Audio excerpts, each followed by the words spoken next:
Let's say something happens to mom. Now, mom knows her 5 sibs don't get along. Like her 5 children, they don't all get along. And it brings mom stress every day. The last day you want that to bring mom stress is when she's in the hospital. So I call these sick day rules. You have a group text. You, number one, ahead of time, when they're not sick, you decide who is coordinating the communication for mom. Let's say it's daughter number 1. Okay, great. Create a group of all the sibs. You only use it on sick days. You can call it sick day rules.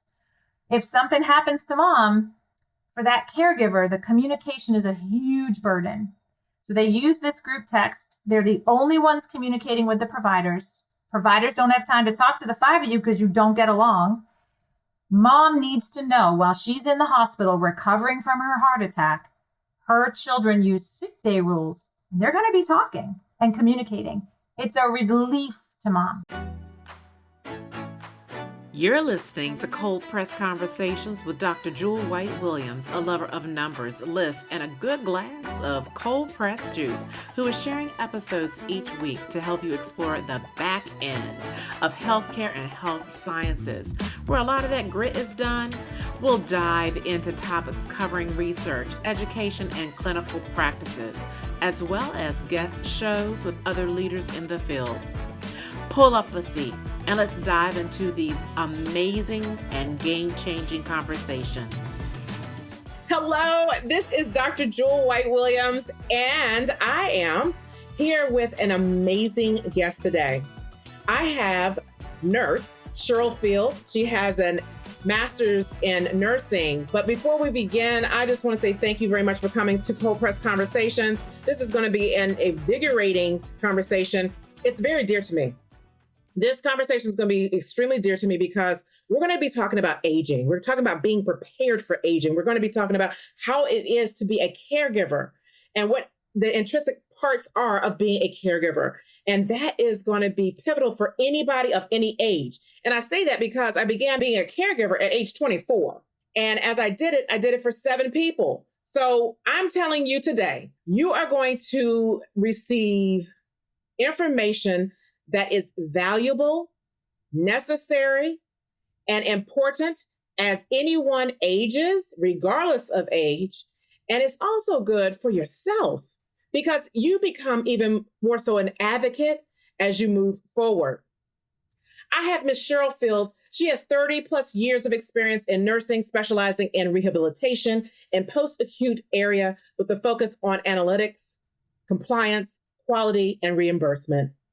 She has served various roles, including clinical director, VP of healthcare, and chief product officer. She has spoken at state and national conventions for over 25 years on various healthcare industry topics, a 2-time international best-selling author. Cheryl's recent book, Prepared, a healthcare guide for aging adults, guides caregivers all over the world with her system of advocacy, which anyone can follow. She makes learning complex systems easy with simple analogies and relevant and often personal stories to maximize audience engagement. Cheryl is a certified rehabilitation nurse and is recently certified in machine learning and artificial intelligence from MIT. She holds a bachelor's of science in nursing from the University of Rochester and a master of science in nursing from Boston College. She is married for over 30 years to her 3rd grade sweetheart, Ted, and has 3 children, Michael, Rebecca, and Jennifer. I want to say welcome, Cheryl. Thank you so much, Dr. Jewel. What a pleasure to be here. Thank you so much for that kind introduction. I really don't know how I've done all of that just in like 30 years on this planet. Time flies when you're having fun. And we have 100% been having fun. In fact, I loved how you mentioned that you were a caregiver at 24. I actually started being a caregiver at age 10. I was sitting with my grandmother who had end-stage emphysema. I went on to sit with neighbors who had Parkinson's disease. And at 15, I took my first in-home job where I was an overnight nursing assistant from Friday after school until Monday morning for a gentleman who actually was patented for inventing the fitted sheet. So very early on. Are you serious? Yeah. It was very early on, I had a calling for, really caring for our most vulnerable, those seniors in our space who had paved the way for others and, lived the life. I felt they had so many stories to share. And there was so much that I could learn from them that I was just attracted to this type of care. I have to say, when you care for someone, whether it is a family, friend, or just anyone who needs your help, talking to them, you get such a wealth of information from them, don't you? Mm-hmm. It's really, honestly, I loved being a caregiver. I loved being a certified nursing assistant. And I remember your parents will say to you, you're too smart to be a nurse. Go be a doctor. But I loved direct care. I loved putting someone to bed and washing their feet, giving them a little foot massage, and having them say to me, I've lived in this nursing home for 2 years and no one has ever washed my feet. That kind of feedback that comes to you as a human, it is the greatest gift we have to give, kindness and mercy to one another, especially at a time where we're not able to care for ourselves. We're not healthy. So it's 100% my passion, both being a nurse, that's a type of a caregiver when you work for provider, as well as being an advocate caregiver, maybe an unpaid caregiver. The world is full of them. And let's be honest, 70% of women worldwide, average age of 49, make up our caregivers. So I know I'm talking to you and you and you. All of you listening in are managing your families, maybe those little, not so littles that are, now high school, college. Average age 49, you're near the peak of your career. You've got pressures at work. You have aging parents. You might even be facing this thing we all call menopause. Yes. That's fun.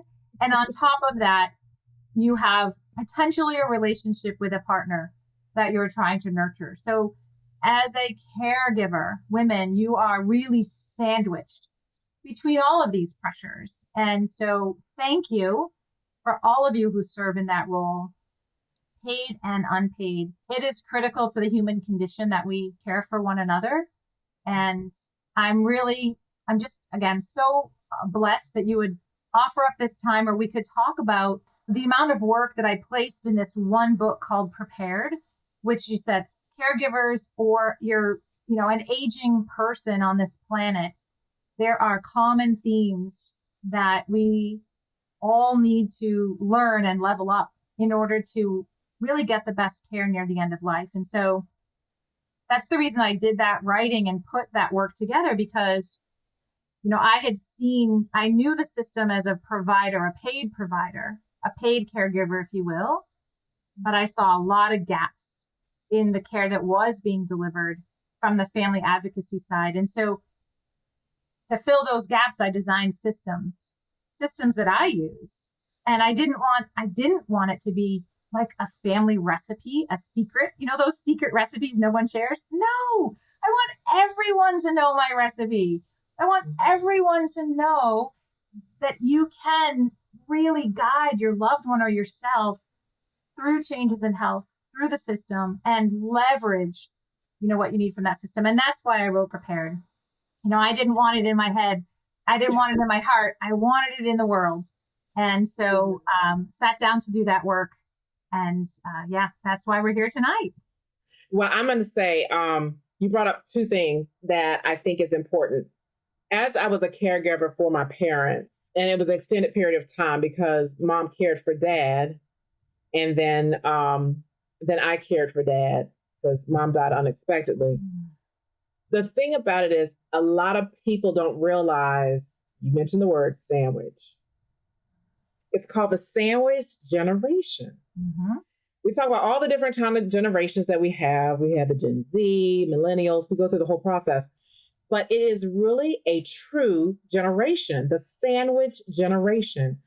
Do you mind going a little bit into the definition of what a person is when they're considered a part of the sandwich generation? I'll share with you what it means for me. And that, again, think about a sandwich. You're in the middle, of a couple of slices of bread. You're in that center. So again, if you really put yourself into a 40, 50, 60-year-old woman's, maybe younger, like you said, for you, it started younger. You have your own children who have needs from you as a caregiver. Think of them as the bread on the left. And then you may have your own parents, grandparents, aunts, and uncles on the right. And you're in that middle. You're the meat. Everyone is really trying to get a bite of.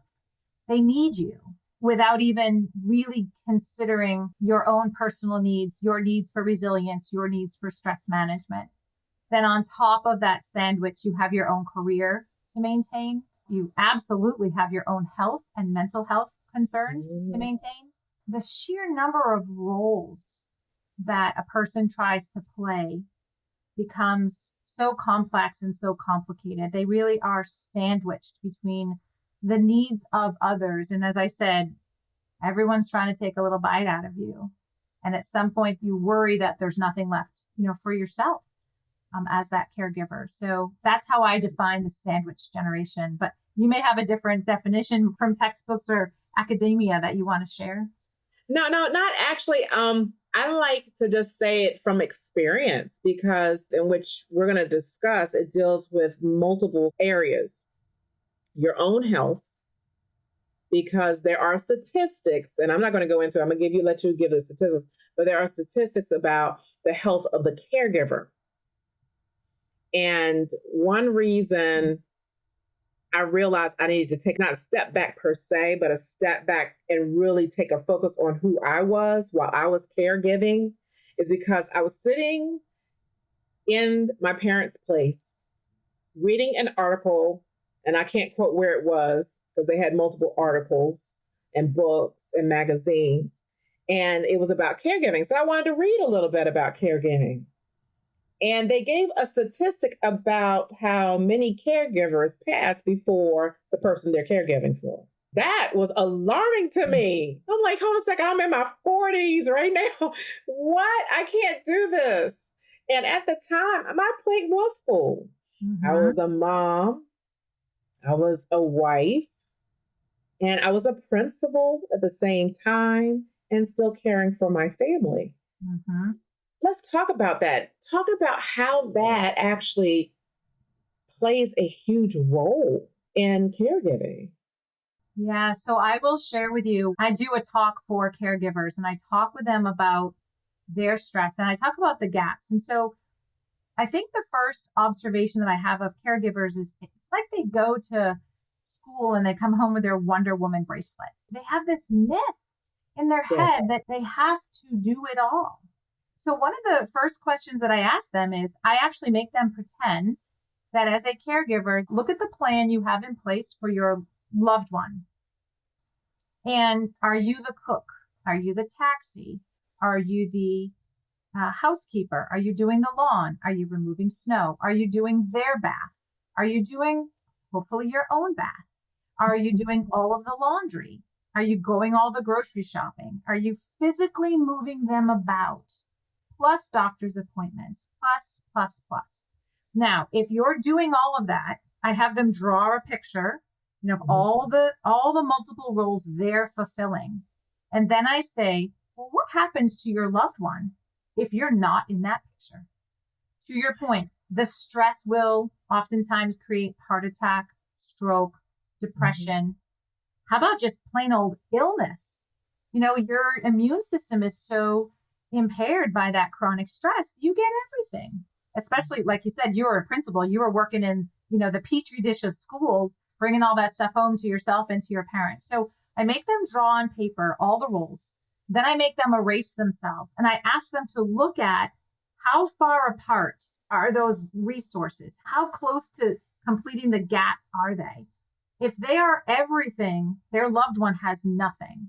So I encourage them to, and this is a tip that I give, always be aligned with the strategic decisions and delegate as many as you can of just tactic, just getting done. We've decided you're going to go to radiation for 4 weeks. That was a decision. I went to the doctors. We made a strategic decision. We understand the care treatment plan. You know what? Delegate every single one of those rides. Don't be driving them to radiation. Be involved in strategy, delegate the execution. And I say that because if you were then to draw out the plan for this person, if there's someone to drive to radiation, someone else is picking up groceries, someone else is coming over once a week and doing some music therapy, watching a movie, playing cards, someone else is doing the laundry, someone else is doing the lawn, then your job is go to doctor's appointments, go to work, try to exercise, like take care of yourself, and get someone to help with the showers. And the reason I say that is now take yourself out of the plan. There's very little gap in a plan that's well resourced, that's dynamic, that has many, many players just in execution. And what I really encourage caregivers to do is stay in strategy, seek resources very early in the job. Please don't get into it for 6 months all alone, becoming Wonder Woman, becoming depressed. Then you become that caregiver who has a heart attack or has a stroke or falls out of exhaustion. Oftentimes, older caregivers are so busy trying to care for their loved one that they don't hydrate properly. They have bladder infections. They become septic. Suddenly, as you said, someone dies before someone else. It wasn't expected, and it's because the stress of caregiving. And so we do have to surround our caregivers with resources for themselves, resources for the person they're caring for, resources for the whole family. And I say, do that early. Don't wait until you're burnt out to say, I can't do this anymore. Right from the beginning, go in and come up with a plan so you're not doing all the jobs. I like the way that you were teaching and giving the tips. And as you know, Cold Press Conversation is when you take all that good stuff and you give the good information to let people move forward. You are a writer. You are a nurse. And I really would like for you to just give some key messages or strategies that you would like to empower our caregivers with that will also help improve senior care outcomes. One of the first empowerment concepts is don't give choices you don't have. And the contrast of that is give lots and lots and lots of choice. You used a fantastic word, which is empowerment. So what do I mean when I say that? Don't give choices you don't have. We just went to a meeting where we decided you're going to do 4 weeks of radiation. It's been a decision. The medical regime says, let's do this. You're diabetic, going to take insulin. It's not a choice not to take it. However, who drives you? Do you want to do it in the morning? Do you want to do it at night? What do you want to wear when you go? What would you like to eat before? What would you like to eat after? Give that person for whom you're providing care all those choices. Let your diabetics go to the grocery store, or if they're using an app to order the groceries, let them be involved in planning the menu, picking their favorite proteins, their favorite carbs, their favorite fruits and vegetables. So they feel empowered. Now they're not eating, donuts and chocolates and bonbons because they're diabetic, but you're letting them choose that low glycemic index, a sugar-free treat that really fits within their medical regime. That's empowering. It gives a sense of purpose. In fact, I encourage, caregivers to say to the person, you know what? Yeah, what are we eating this week? You figure out the menu. Gives them purpose. It's one less thing for you to do. And they have a sense of control. At a time in our life when we're losing our health, we really feel out of control. And so as many opportunities for control that we can give helps with the mental health of the patient. It reduces the amount of burden on the caregiver. For women, we have a hard time setting boundaries. But this idea of not giving choices you don't have, but going out of your way to give lots and lots and lots of choices is a really nice way of saying you got to draw some boundaries and then enforce them. And within those boundaries, give some empowerment, give some purpose, give some freedom to that human who's otherwise, feeling a bit like they're losing out on some control. As a caregiver, you tend to ditch some of your fun stuff that makes you whole. When we consider your book Prepared, a health care guide for aging adults, what would you say Because I'm going to be honest with you, as a writer, I know you're partial to your book, super partial. But even as a writer, and the way that you are instructing, because you are instructing, you're giving us an invaluable lesson today as we age. What would you say was one of your favorite sections to write? Probably one of my favorite sections was also an area where people really have the most feelings of fear and uncertainty. Through the work, I feel that I give them the gift of calm and confidence. The book is, two parts. The first part is all the information you should have already in advance of a sudden change in health. Every single person should read part 1 and do the paperwork. Power of attorney, HIPAA forms, medication assessments, pain, activities of daily living, really understanding yourself. And all these resources I have on my website. So I save pages and I'll refer people to come to the website and find the form you need and complete it. Go back and go back every time. The rest of the book is now that sudden change in health has happened. And it's very tactical. It walks you through, you're headed to the emergency room. What should you bring? Here's a checklist. What should you ask? Here's some questions. What's going to happen?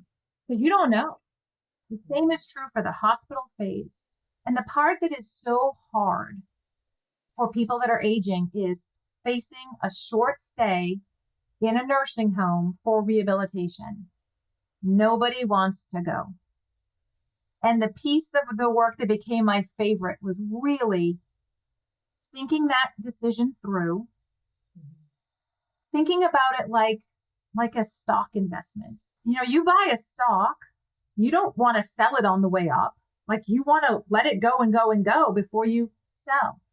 And if you just go into a hospital and you get a couple days of care and they really recommend that you continue the healing journey at a skilled facility for a short period of time, that's a ticker on the rise. Don't sell too soon. Don't shortcut yourself.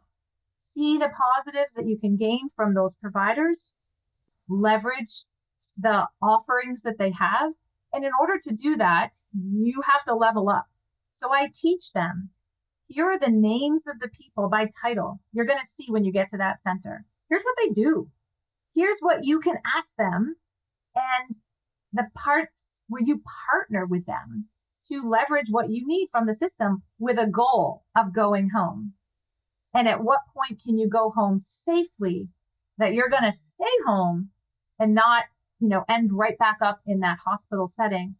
So that's the hardest part for most people, is to transition multiple times, an emergency room and upstairs to be admitted. And now, it's been a few more days and you're still not able to really move around by yourself or manage your own pain, manage your own medicine. Maybe you're learning something new from the health condition that's occurred and you need a little more time to really balance that body. Take the time, invest in yourself. Make sure you have services around you before you transition and ask those questions ahead. I walk people through how to think about finding a facility.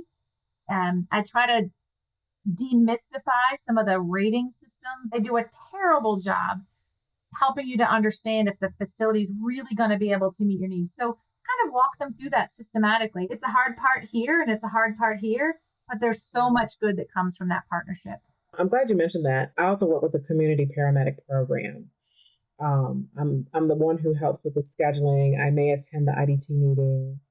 And oftentimes we may get in a position where I make a call home and the patient goes, and not just one, I've had a couple, maybe I should have done the rehabilitation. They can go right back in. I actually teach them that. So when you're a Medicare beneficiary or a managed care beneficiary, and you've had a stay in a hospital, if you don't go to that rehab facility, you actually have 30 days to go back in.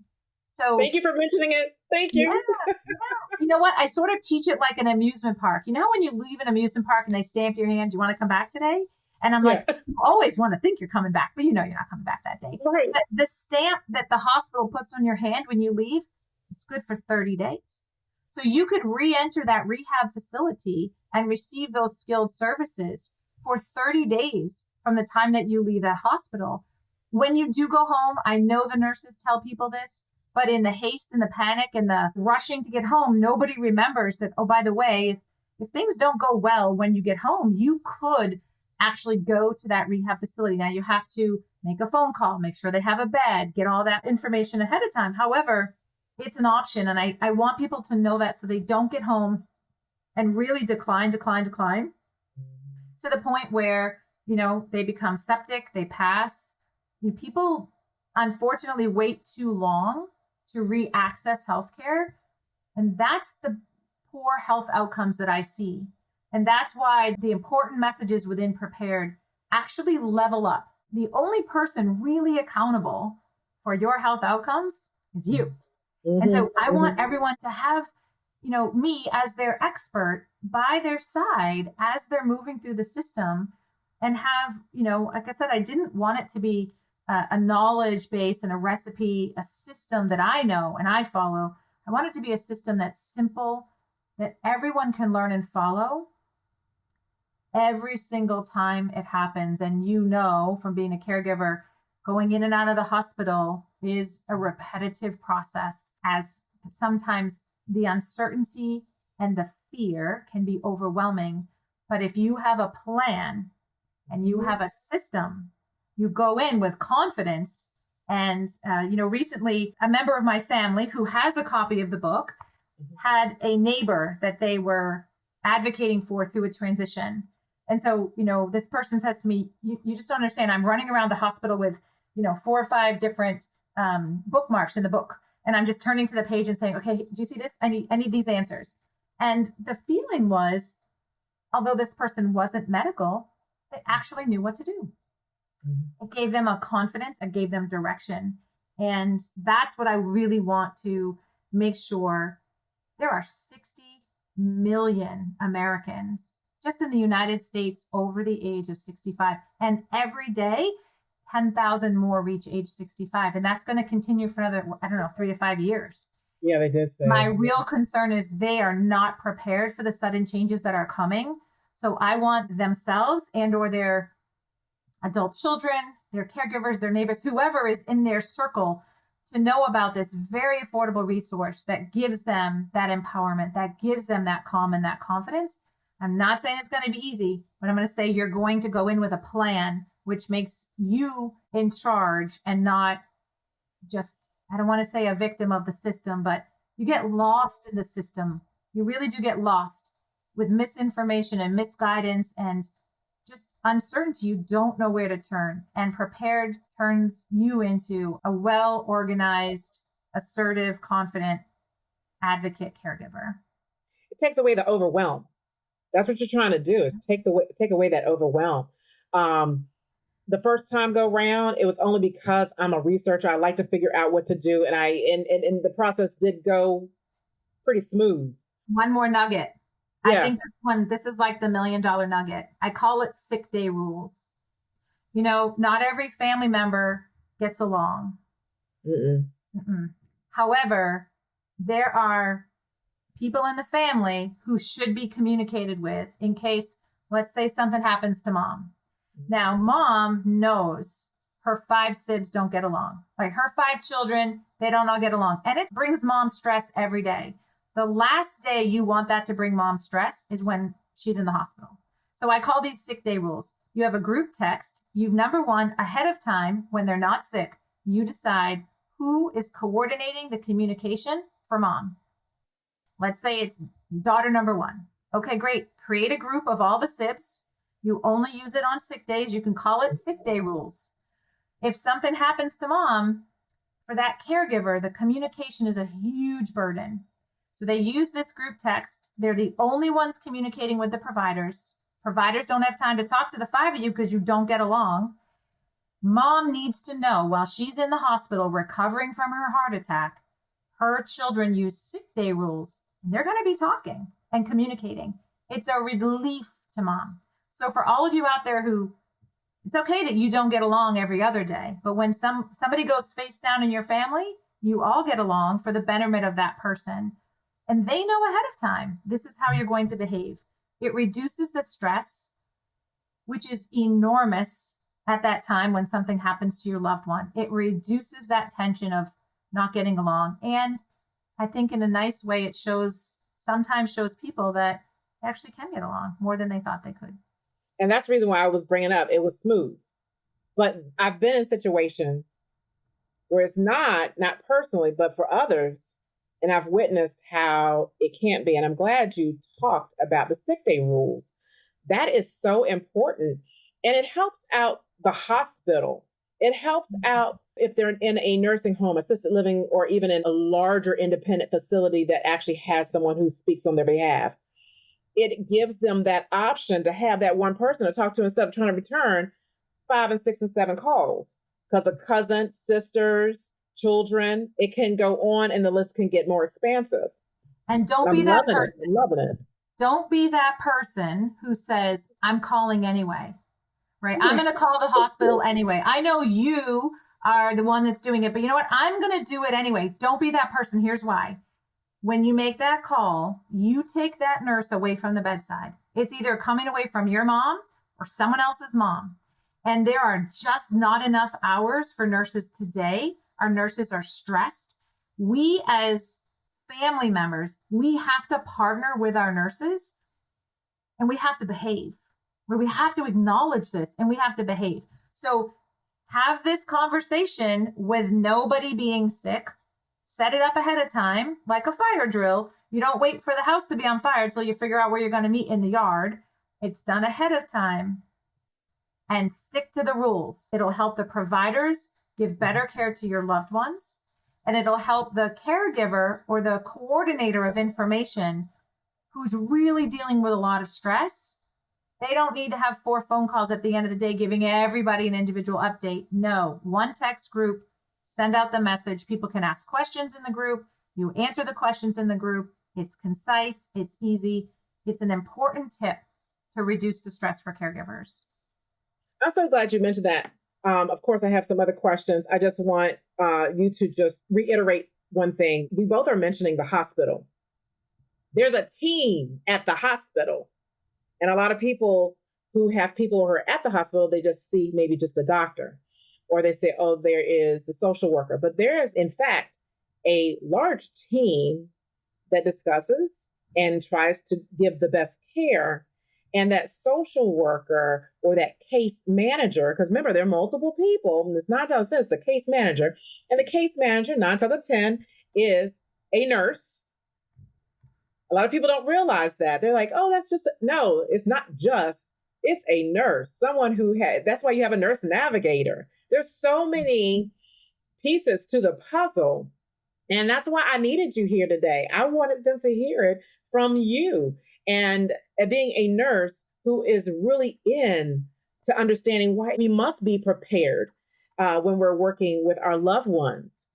Now, you talked about some instructional strategies here. I love the way that you talk about what is one instructional strategy that you use as a game changer to help teach those who are caregivers? Well, I love stories. And anytime I think I can share a personal story and show my vulnerability and where I made mistakes, because it's through our mistakes that we learn. It's through our mistakes where we build systems.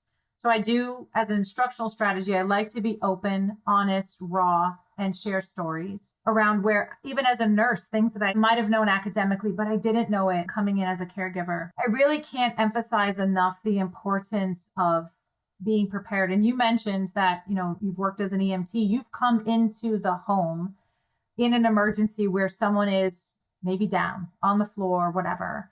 And if you're not ready for that moment, there's no catching up at that point. So I can't emphasize enough how important it is to do the work, to be prepared for a sudden change in health. And I hope for every one of you, it never happens, but the odds are against you that it will happen. So if you truly want to be in control, and I know you do, I know I do, having your advanced directives, having your durable powers of attorney for anyone over the age of 18, it's essential.